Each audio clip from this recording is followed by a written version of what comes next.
Local legend has it that long ago, upon these tracks, a tragedy happened that was so traumatic that it left this place scarred with psychic resonance, or to the layman, it was haunted.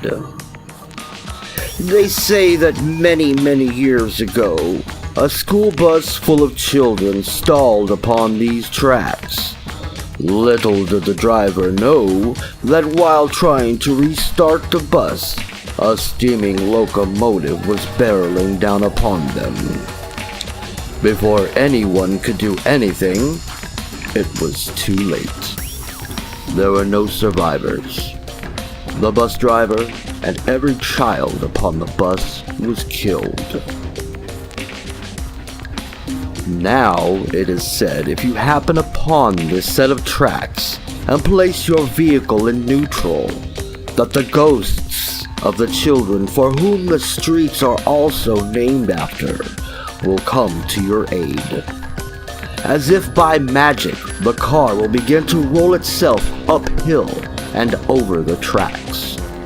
What's more, they say that if you put talcum powder on the hood of your trunk, tiny fingerprints will show up, revealing whom had been pushing.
Alright, so here we have the ghost tracks.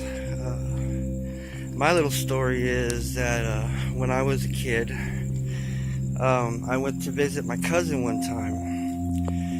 And my aunt had a friend that was a police officer that came that night and took me and my cousin and some more kids on this ghost hunting expedition around the town. And so we came here to the tracks, and we went to the Donkey Lady Bridge and some other places. When we came here, the guy was all like, when we went over the tracks, he was all pretending like the ghosts were pulling him out of the car. You know, you got to do that to kind of play it up to scare the kids, you know. But yeah, that night, man, I had these dreams, like these dreams that I was there, you know, and it was scary. Like, it was one of those dreams where you couldn't wake up and you kept trying. And in the dream, the kids were there and they were calling to me. It was creepy, but yeah, these are the tracks. As you can see, it's pretty popular. There's a lot of people coming and going. Yeah, so this is the tracks.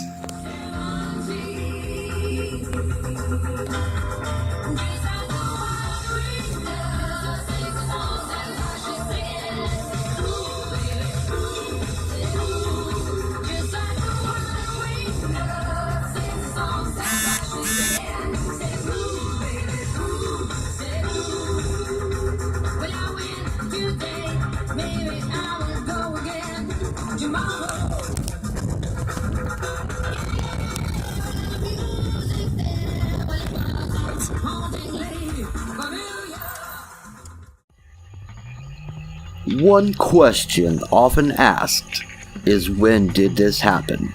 For stories often vary.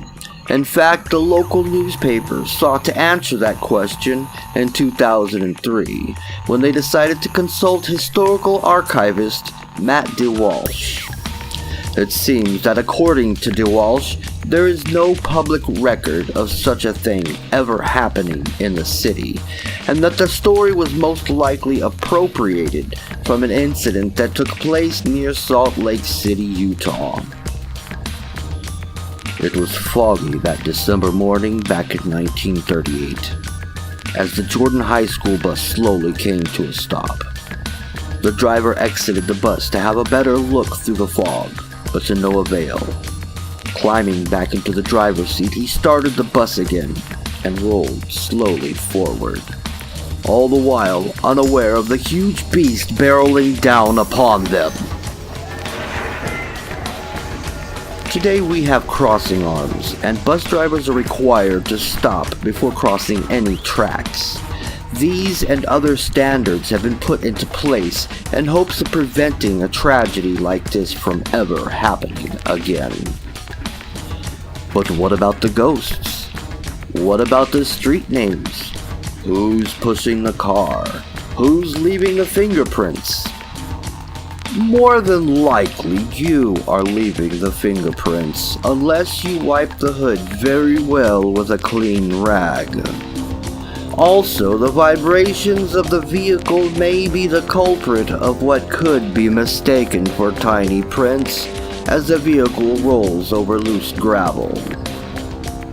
The reason it seems to mysteriously roll uphill is because it is only an illusion. Just over the tracks, there is an incline that uses our invisible friend gravity to slowly pull you forward. Finally, the streets are actually named after the children of a man that used to own the land they now run on. So if you ever find yourself down in spooky old San Antone, come and see this phenomenon for yourself. But if you do so, be sure to bring friends, and do go during daylight hours, lest you get mugged. It's not the ghosts you need to be afraid of.